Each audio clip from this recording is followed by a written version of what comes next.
Basebo ne banyabo mbalamusizzaako mulinnya na Mukama Katonda eddungi. Ne mbebaza emirimu gye mukola mwebale nnyo mwebali eddala. Ensonga eriwo ya Ssaabasajja Kabaka wa Buganda. Olunaku lw'eggulo nazze ne nkola vidiyo era ne ntegeeza ensi. Ne mbagamba tetugenda kubalaatira mu nsonga ya Ssaabasajja. Ne mbagamba oyo yenna nga bw'owulira Ssaabasajja Kabaka oba n'owulira nti Kabaka bakuyita kusindiikirirwa emmeeme waliwo watulage wagenda okubeera ewazibu.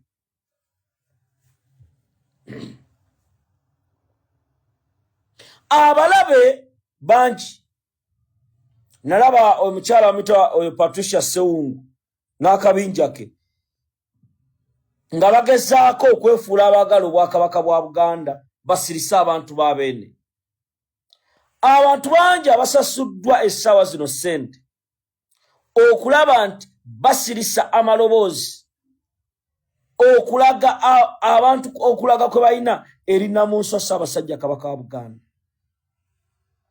Njagala nga sinatandika vidiyo bekikwatako mwenna mbasaba Omulangira Richard Semakookiro nkiddamu. Omulangira Richard Semakookiro abeere nga afulumizibwa eggwanga bunnambiro ku mawulire genfuna. Kubanga nzize mbagamba ebigambo bino Yoweri Kaguta Museveni ne mutabani we Muhoozi Kainerugaba mission ne plan gye balina eri obwakabaka bwa Buganda nnene tebabwagalangako, tebali bwagala, bajja kubusaanyaawo. Kati gwali eyo kikkakatako okuyimirira ku magulu ga abiri okulwanirira ensonga za Namulondo. Mu kino ffenna tuli bakopi era mu kino bajjajjaffe bajja tulamula Ssekinnoomu. Essaawa zino nazze ne mbalaga olunaku lw'eggulo. Omanyi bino ebintu nzize mbibagamba abamu temwagala biwulira. Ssebufu wango Ssaabasajja Kabaka wa Buganda engeri gye olaba nabalaze ne mbagamba ekintu kino tekyabadde kirungi. Ffe Kabaka waffe alina okubeera ng'alabirirwa bulungi.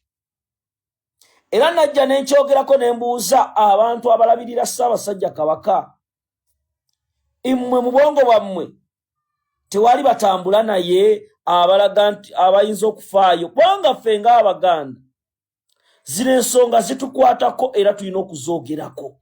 Assalamu alaikum wa rahmatullahi wa barakatuh. Nziseka kakayire omusomo w'ekitabo era omusomo w'edduwa. Nkozesa kisunku kya kinyonyi n'embuusa omukisa byonna ebyakulema n'ebyagaana. Nkozesa kyoto kino kye bayita musetafiirwa. Nkozesa kisunku kya kinyonyi ekinyonyi kisulagu n'embuusa omukisa. Buli muntu yenna ali e Bulaaya visa ziganye, mpapula ziganye, buli kyokola tekiyitamu era gwe tonna kyofuna. Ekino kyoto kye nkozesa kye bayita musetafiirwa n'osumululwa emikisa gyonna egyalima okusumululwa. Mwabalina ebizibu balemeddeko tofumbirwa jangu ewange wasiika kakayire kusumuleko ebizibu byonna badde bukutawanya. Nsanga ku namba eno 07554662. Yoweri Kaguta Museveni ne banne bazze banafuya ensonga enkulu ez'obwakabaka bwa Buganda. Abantu abalina okwogera ensonga zino ne basirika ne beefuula nti tebabiraba. Nawagamba inti Museveni katwalo mission gye bawadde abajaasi abakuuma Ssaabasajja Kabaka wa Buganda. Kati uliriza ogenda kuwuliriza bu audio ogenda kutyensi. Waliwo mission era nga kifundikidde nga n'abadde akulira abakuumi ba Kabaka Kapiteeni Ssempijja yadduse. Kati Kulaije n'avaayo nti bamuyigga lwaki? Kapteni Ssempijja ono njawuliriza video eno kubanga wendaga wazibu njawo tunule bulungi. Kapteni Ssempijja kati njabalaga njagala abalabe b'Obwakabaka bwa Buganda ngenda balabisa ensi bategeere ensi bamanye n'ekigendererwa kyammwe mwenna. Mwanyinaze Princess Mariam nkutumiddeko. Uliriza. Kapteni Ssempijja ono njamulabe bulungi. Omulaba. Kapteni Ssempijja abadde yakulira abakuuma Ssaabasajja Kabaka. Abajaasi. Omukulu ono weeks 2 emabega. Ono akuba light egiramu naye ngezaako kukibaterereza mu kirabe bulungi. Light egiramu weeks 2 emabega. Omukulu ono Kapteni Ssempijja waliwo ebintu ebimu ne meeting eyatuula ekireka nga meeting eno babayita ab'amagye bonna nabagamba gye buvuddeko bakyusa ab'amagye ne baleeta nga bali beetumye mannya ga Kiganda naye nga basajja Banyarwanda ne babawa mission ne pulaani zonna. Ani ayingira, ani afuluma, bonna mwino balikodinga. Namunswa Ssaabasajja Kabaka wa Buganda nga ne privacy tebagimuwa.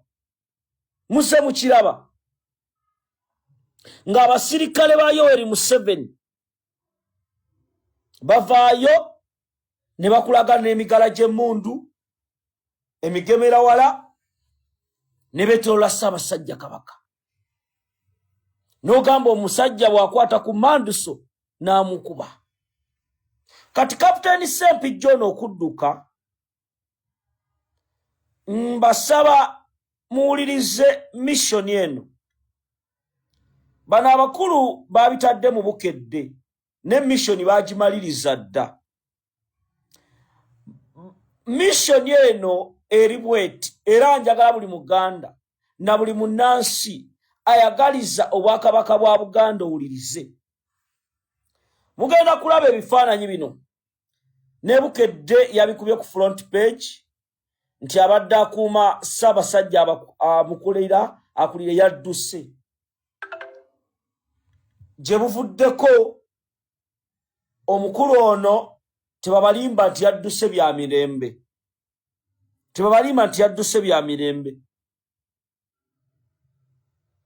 Naye ebyemirembe byadduseemu bye njagala mutegeere. Kubanga omukulu ono ayina kyamanyi ku byonna ebibadde bikolebwa Ssaabasajja Kabaka wa Buganda Ronald Mwenda Mutebi II Kabaka. Era omukulu ono missioni waliwo ebikolwa ebibadde bikolebwa. Omanyi bano abajaasi ba Museveni abamu yadde okuba munyamulenge naye obwongo butuuka ne butegeera ne bugamba naye wano twakozeemu bubi. Kati Kapteni Ssempijja alina gwe yanyumisaako n'abagamba kyekino ekipulaaningibwa. Era y'ensonga lwaki baleese oyo omukyala yakulira wano kireka ki na wano kye bapulaaninga kyekino. Era drone zange n'abo bekikwatako ne baŋŋamba n'alabula ne message ebu ne bagituweereza nti bwe kiba kisoboka ne Ssemakookiro afulume eggwanga Uganda. Ssempijja bano abakulu ne bakitegera nti waliwo bye baalaba n'ekye bamanyi ne bagenda omunoonyerezaako nga Ssempijja musajja Muganda. Ne bagamba twakola mistake. Twakola mistake. Naze ne mbagamba okujjako nga bantu mmwe temwagaliza Bwakabaka bwa Buganda. Okujjako bantu mmwe nga muli bange. mwine futwa ku mitima, mwine fumitizi. Kabaka waffe Ronald Muwenda Mutebi owokubiri ne tukimanya nti mulwadde akyalidde Jjajja Kasujja n'ava mu Germany n'akola ki ne bamukomyawo mbu atageze Namibia yagenza okyala nagenza okulaba n'akayumba awe yabadde nga waliyo ne kafaani munda nga namunswa kati abantu bajja ne bamuttira eyo. Mumanja muyinza okugamba Obuganda omanyi mmwe mubitwala ng'ebyokusaaga awo mubitwala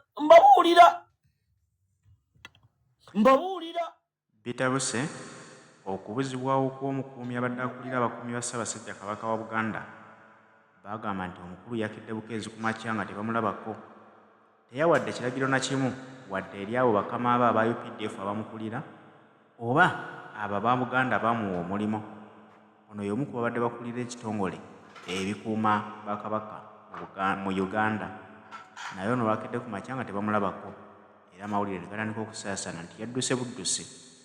Babadde beebuuza nsonga ki ezaddusizza omukulu ono, wabula kigambibwa nti omukulu abadde amanyi ku lukwe lw'okubuzibwawo kwa Kabaka yagenze okulaba kali musajja muganda nga yeebuuza nti naabitebya ntya mu bantu, nze akulira amagye ate agakuuma omutanda. Bukeera enkya amawulire gasaasale nti omutanda aseeredde, n'atandika nti okunnyonnyola abantu nti ate nze abadde akulira ttiimu emukuuma mbadde siina kye mmanyi. Bw'atyo omusajja wattu n'akwatamu ebyanguwa era nga n'emmundu yagirese mu lubiri e Mengo, wabula tewali n'omu yategeddeko mayitire ge, kyokka ng'ate amateeka g'amagye bagamba nti singa aweza ennaku eziwerako 2 nga talabiseeko bwe baba bamuwanduukulula mu bitabo bya bannamagye, kitegeeza batakyalina buvunaanyizibwa bwonna mu magye, naye nga kyebuuzibwa mu kuddukaako yalazeewa. Bagamba nti yadde afunye okutiisibwatiisibwa oluvannyuma lw'okumanya ku lukwe luno. Bwe yategedde nti kuli gutyo bayinza omusaanyaawo, ye n'agamba tajja kulinda binaddirira, bw'atyo n'abulawo. Kiki ekigoba abantu bano? Kubanga twawuliddeko ne gye buvuddeko nga Kuraiji yagambye nti n'abaabwe badduka mu nkambi z'amagye. Bwe badduka mu nkambi z'amagye balaga luddawa, kubanga ababulawo tebagenda na mmundu nti oba oli awo twandowooza nti balabika balina olukwe lw'okuyeekera gavumenti, naye ensonga ya kirabika ekibagoba bo baba bamanyi ekigenda mu maaso. Ne bagamba tebajja kulinda basajja bano, bo ne beesooka ne badduka bataase obulamu. Baani agenda omwogerako omubanja atali muntu wa Buganda, muntu wa Uganda? Mwera kikibaluma gwe Patricia oyo sima bawo mindset babere eri bakuba revolution bakuba struggle. Mwinawo ne ka page ke mwatandisa ka TikTok waliwo omusajja sima bamuyita disibiki. Muli eyo munafuya muva ku nsonga ya Ssaabasajja Kabaka. Abantu baddembe okubuuza twagala kulaba ku Kabaka. Gwozaaki tebabuuza Ssaabavandimwe wammwe Yoweri Museveni? Ozaaki tebabuuza ani? Oza tebabamanyi? Omuntu avaayo okwogera ku nsonga za Kabaka mugamba mulalu, mugamba ki? Ate naye nga abakyogera be bano bannakyagaba ba Patricia Sewungu. Ne mwana gwe lwaki teweewumuzaako? Kankulage wano lindako. Patricia Sewungu ze yansobedde. Lindako nkulage. Mwana oyo nsoke mumutuuse. Ebintu ebimu abyesonyiwe. Fe abantu abaleka ekitakwatako ojja oyogera kyaki. Ekitakwatako ogenda okulaba ogize ndako nkulage. Ndako njamulabe wanga abantu bano bo babawo omudidi bagala kati Abaganda boogera ku gundi. Patricia musoke ebintu ebimu byesonyiwe wanze nkubuulidde tubanyiivu bankubira amasimu banga akatongole oyo mukazi iye Kansoke mbala mchala Patricia Sewungu ne mindset sima bakabata bakabata bali eyo bali muzi diversions mumumanyi obulumi abaganda bwe bayina uliriza soko ulire uliriza njalo soko ulirize mcha Patricia ulira. Many of you should look out when you're close to that person and watch out. Omukyalo no bamuyita Patricia Sewungu. Kati obunyambi bugenda kujja. Bana mwe mwatakinga ba comrade. Bana mwe mumanye emyaka ba comrade abo gye bamaze mu Nuupu mu mwaka jja. Listen and listen well. This is Louis Light. Oba struggle najingidde jjo. Oba najingidde hours back. It really doesn't matter. Oba omazeemu emyaka lukununya. Oba oli mu kuba pioneers. Oba oli mu kuba agitandikawo. I don't give a fuck. Listen up. Omukyalo no bamuyita Patricia Sewungu. Mbadde ndabanga posts ze ez'enjawulo. Ngaliwo ebintu by'ajjayogera nga tebikuntana na actions ze oba kifaananyi kya projectinga in the public. Y'omu ku ba trustees be bantu abanyumirwa ennyo okwekuba ebifaananyi n'omukulembeze waffe be bantu abeenyigira ennyo mu nkola z'okubanja baganda baffe. Patricia omukyalo oyo Patricia Sewungu. Naye jjo alina posts ze bbiri ze yakoze ng'emu ku yo gye yasoose okukola yavuddeyo n'agideletinga. But before she deleted the post, many of us had screenshotted the first post era nga tusuubira nti ajja kumala yeekoone amala agenda agideleting. Gino gy'emisota gye mulina okuwatchinga out kubanga giri closest to us. Abantu abamu babateekawo nga decoys mu Nuupu kutusakamu mawulire na kutegeera inside information ne bagitambuza mu bifo eby'enjawulo.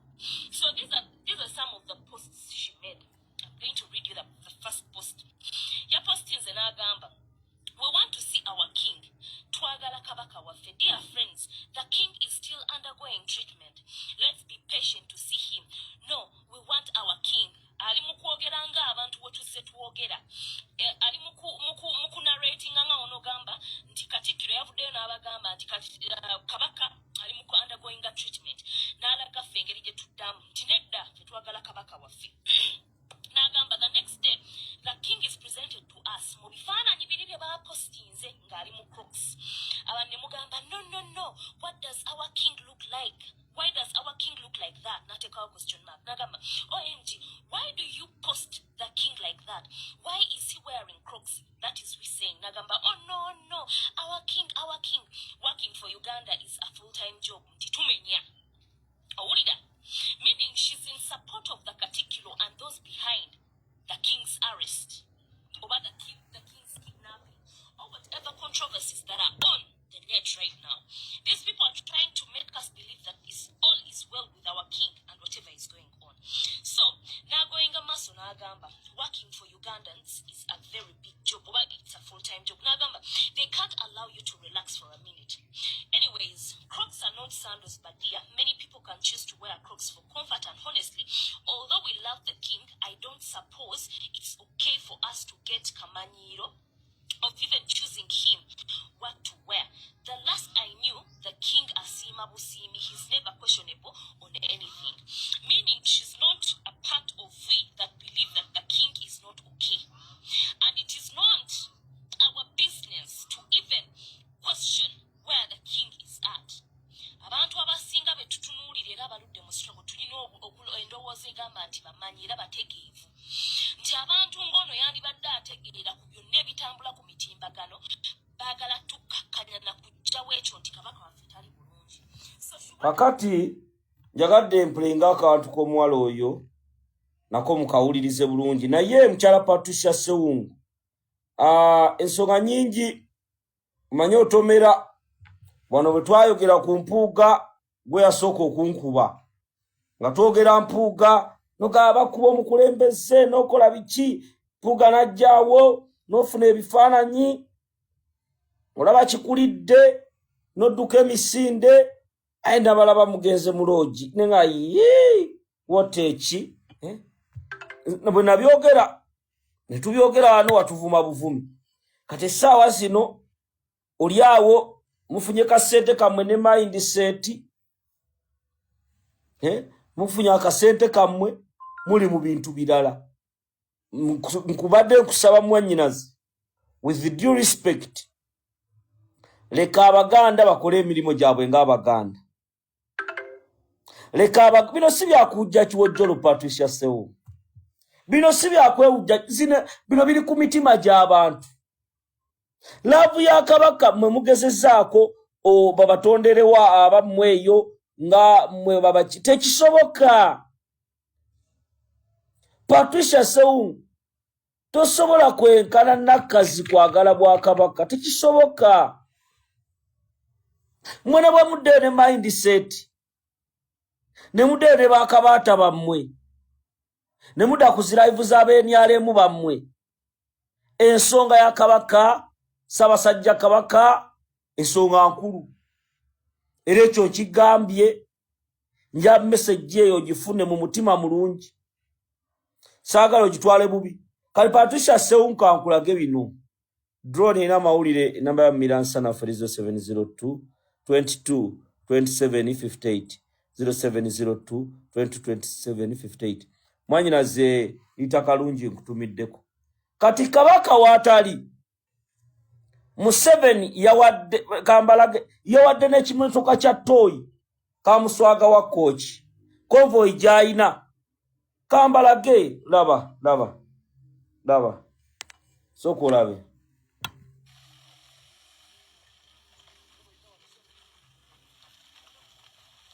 laba Kabaka watali light simwe ina light. Hello kakati linda ko nchala bano simu eno light oba yeyongerako naye kyakalubye. Kati laba njagala olabe bulungi, olabe ene motoka ogiraba kamuswaga coach gyatambuliramu efaanane bazi baleeta yazale motoka 5 endabajwa Pastor Bujingo ne bazigaba endala. Kati nkulaga projects, kati njamutunule n'ekimotoka kya toyi bakimuwadde, era eye Masaka mission zaabwe ze bapulaninga zonna ngenda zibaga. Laba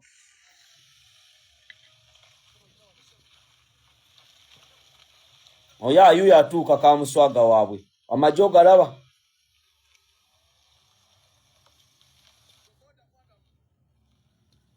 ekyo kimotoka kya toyi, ekyo kimotoka kya toyi kamuswaga bakimuwadde. Mwenno mwe musaaga n'okusaaga.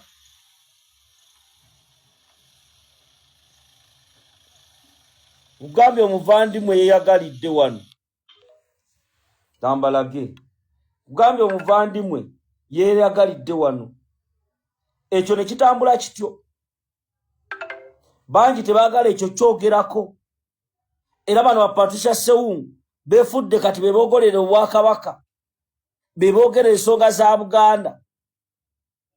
Abantu abeene bwe bavaayo byogera, abakazi abo balaba buli wamu baagala beerabise, buli wamu.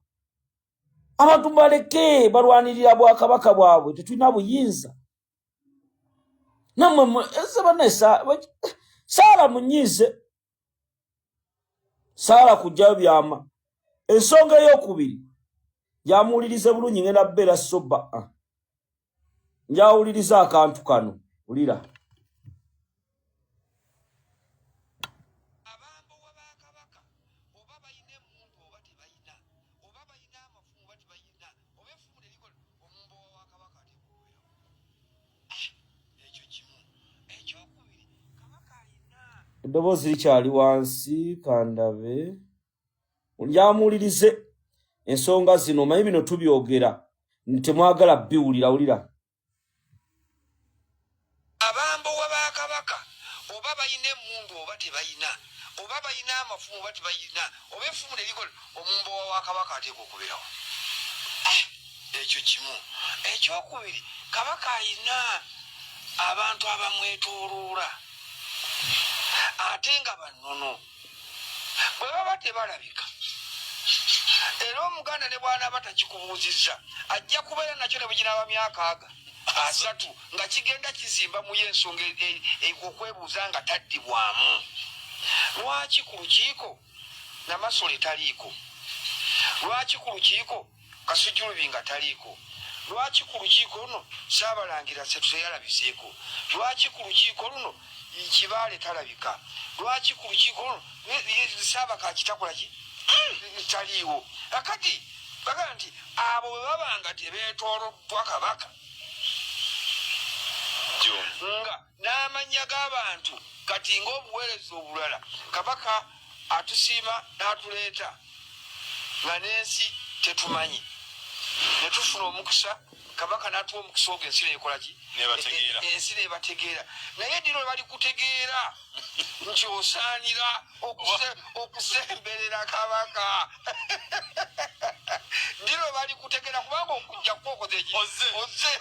Naye ensi eri kutegeera ddi osaanidde okusemberera Kabaka. Nate wakimubuuzizza. Kakati ekyo ne kibanga kintu mu nnono zaffe twali kyaseetingibwa dda.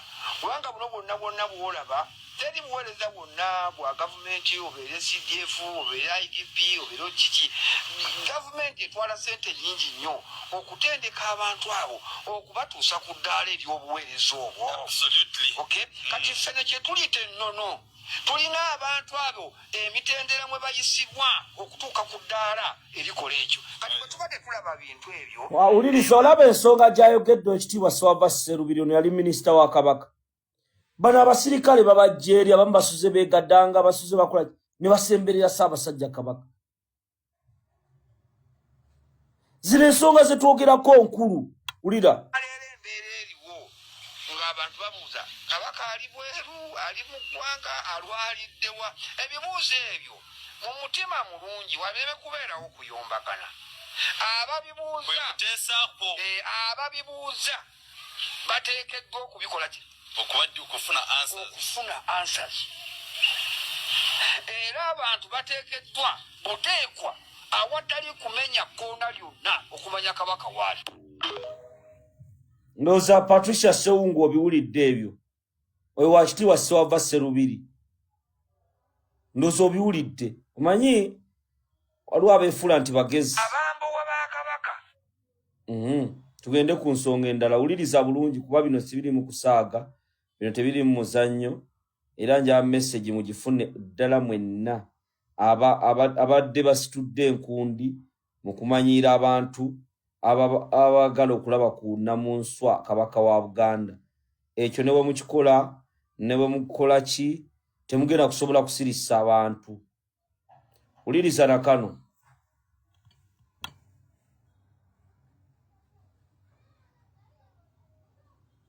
Ndako.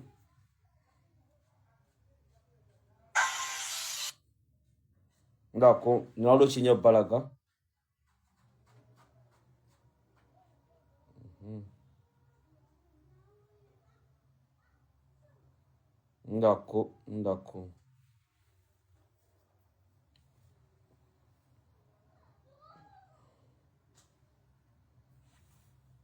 Ndako. Kubanga tumanyiddwa batumanyiira bonna bubatunuulira bali awo. Abamu bakugattirira, abamu tebategeerekeka, basetinge, kana akabondo k'aba Pastor Mondo, kana akabondo k'aba Mindset, ba Patricia bonna bali mu commission ya kubalemesa kwogera ku nsonga enkulu. Tovolaba temuyina kusirika ku nsonga kati tunuulira ono bw'afaanana laba. Mulaba ajja babanja Kabaka ng'abuuza nti luddawa ne beerabira nti abattamuteesa bamala kumanya waali. Kati for security reason tebajja kubabuulira Kabaka gy'ali ebimukwatako. Naye Ssaabasajja alina family WhatsApp group. Ulira maye kati bano bye batunyonyola tulina we twatuuse ng'omunyamulenge kati ng'ono gw'otunuulira alina amabeere, omusajja nga alina amabeere.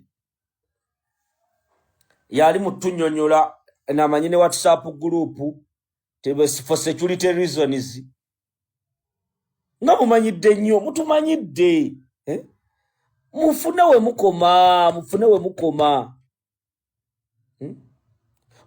mukoma for security reasons jamuwuliriza ekisajja kino omaye kati bano balaba bonna babagamba kati mwogere bwe muti naye ng'ono yadduka ano mu Uganda Pastor Mondo omusango gwali gwa kufera abantu ogwamujja wano uliriza yawulirize byayogera ulira walabajja babanja kabaka ng'abuuza nti ali luddawa ne beerabira nti abatta Muteesa bamala kumanya waali kati for security reason tebajja kubabuulira kabaka gyali n'ebimukwatako naye Ssaabasajja alina family WhatsApp group n'abalangira balina WhatsApp group abali kumpi ne Ssaabasajja kabaka bali briefed daily ku bulamu bwa Ssaabasajja kabaka wa Buganda Ronald Muwenda Mutebi. Okubiri ekyo kinjagala musoke mutegeere. Ekyokubiri mwabali ku internet kununga mwogera nga muvumba nga mutyobola mayiga abamu kumwe mbadde mbasaamu n'eki.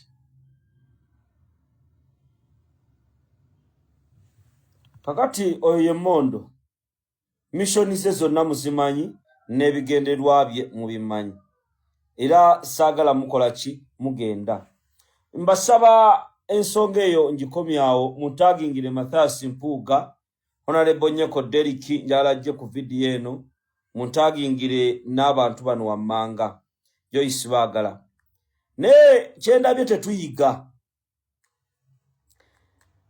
mbwate kamwa oyo mbaka w'Entebbe omanyi tetuyiga naddala abamu mu National Unity Platform tetuyiga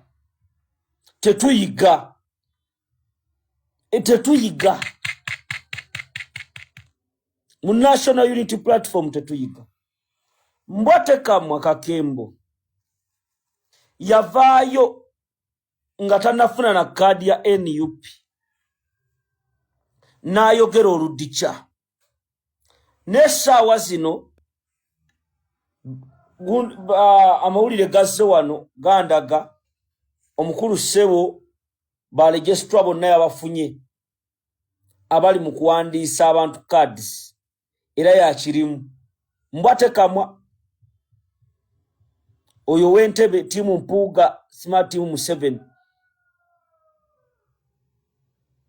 era mu kuwandiisa abantu bano njamuwuliriza message eno kubanga Mpuuga n'akabondo ke kati Mpuuga bakye babalangenda kibagamba era nebaza abantu abazze nga kati mwalabye bino nga sinagenda kumbwate kamwa mwalabye ebya Honorable Nyeko Derrick ensonga eyo abasajja ba Mpuuga bagirimu era Honorable Nyeko Derrick bano abasajja bazzeewo ekyabagize kamera eno nenge ekigenderwa mission bagibaze gwe ne Honorable Hassan Kirumira lukalidde bayina kye baagala okubateekako lwe mwagende South Africa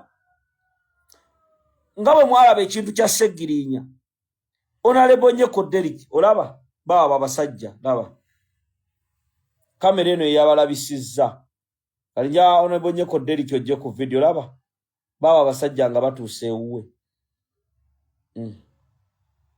kamera ogiraba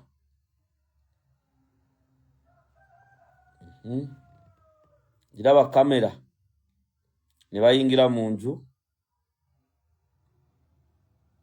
bakebera mu bitabo mpapula biki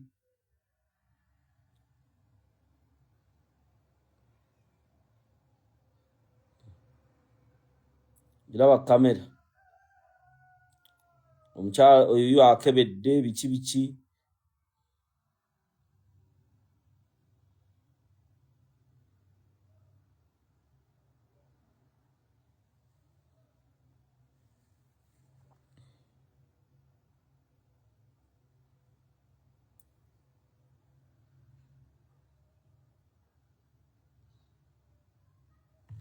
mwaka labisi jaka genda munyo kakati Honorable Nyeko Derrick muganda wange ensonga mpanvu era bana bakulu ba Mathias Mpuuga balina ekintu kinene kye babala. Igwe Asani Kirumira lukalidde babateekateeka essaawa yonna mwandingira ekkomera babateekeko emisango kubanga mwagendako South Africa mujjukire president lwakomawo dalitani era bakuŋŋanyiza ebifaananyi waliwo nnyeko Derek wali wategeka ennaku ezo okulonkinga ng'abavubuka bakuyimiridde emabega bambadde ovulo biki byonna bazimba fayiro era omuwawulidde oyo Efulamu ayogerera poliisi mbu basanze engatto biki kati kiri eri ggwe muganda wange okulaba nti oyimirira ku mazima amatuufu. Ekyokubiri Joyce Baagala ono mbatekamwa Joyce Baagala n'akabondo kaabwe yuno Joyce Baagala bulijjo abadde asirise yuuyo kati abantu bamukukunu Uganda yalabye yuuyo omulaba light ya yesimu eno olaba nja kulaga HR registration ekifaananyi ekyo Joyce Baagala nja kulaga ekifaananyi kino kiraba ekifaananyi kya registration kikyo kati yavuddeyo akulaga yambadde kkala za DPM ali awo bw'atyo bali abakwasizza enkofiira ali mu bantu alonda structures